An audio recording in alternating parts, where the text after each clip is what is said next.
So yes, we went expecting it to be incredibly routine, and actually it was not incredibly routine. It was for a while, wasn't it? So it was all, she was very jolly, and it was very...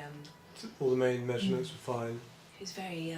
Then she said those words that you kind of feel the blood drain from your body, which is... Because we were joking around with her, saying, it's...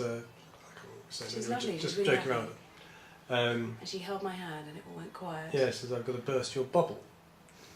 And you think, shit, you know, what's going to happen? What's she about to tell us? And then she just told us what the situation was. It kind of understood what she was saying, but at that point you don't really know what it means, really. Whether, is this a serious thing? Is it a routine thing? How common is it? All those kind of things immediately. Yeah. And you could see it very clearly on the scan, actually. You could see his bowel outside of his body, and you could, you know, I'm not sure I would have picked up on it due to not being a sonographer, so I don't really know what I'm looking at. It's all just a blob. But actually when she pointed it out, it was really obvious.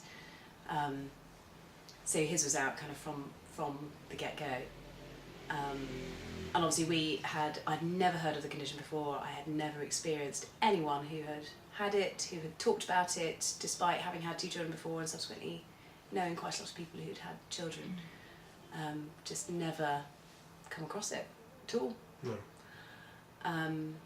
And then the rest of the scan was fairly normal. It was kind of, went through the final bits of it, went off to do the blood tests and all the usual bits and pieces, but we had to come back the next day to see someone in the high-risk team then to kind of rescan and to talk through what the implications were of what they'd found on that day. So we obviously had a fairly torrid night. Yeah. It gets a lot easier. It's hard when you first go through it and you've got to settle with it or understand it in your own time, and you come to terms with it in your own time. No one can tell you when you come to terms with something, but the more you find out about the conditions, the easier it gets, because you start to understand what will work for your child, and it does get a lot easier. But I would honestly say use the support groups, use other mums, speak to other mums and dads that are going through the same situations, especially the dads, because mums talk, dads tend to stay very quiet. The support groups have a lot of dads on, and the dads meet and the dads talk, and especially in a family unit you need someone else that you can talk to that understands the conditions. So I would say use them, in my opinion, but they've been really good for us. I would say to them to be hopeful. I would say to keep that, but be realistic. I would say to educate yourself. I would say that you are your child's best advocate. That's the best piece of advice I could give people, is that you are that person. You know them best, and you will know them best.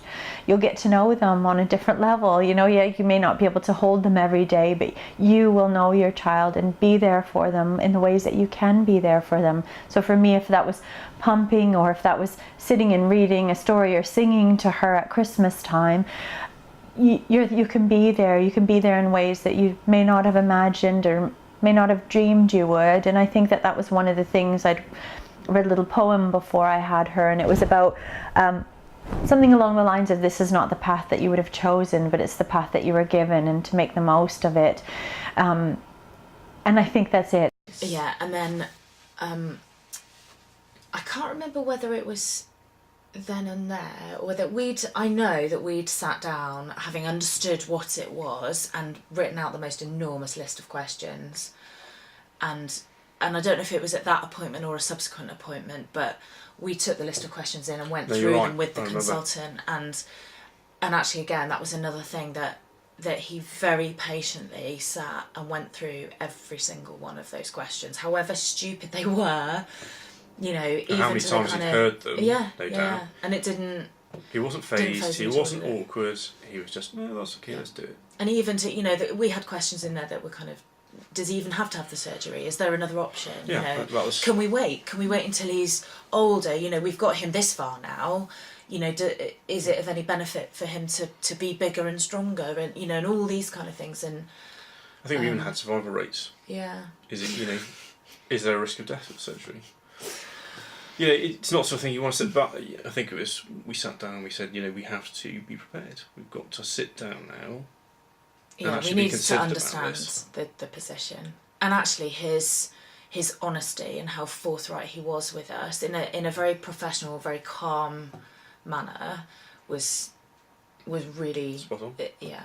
Good. I'm a real expert in my field. You just knew, and the confidence that, you know, because you're handing over your most precious thing to this person who is going to put them under anaesthetic and disappear into an operating theatre with them, and you hope they're going to come out the other side.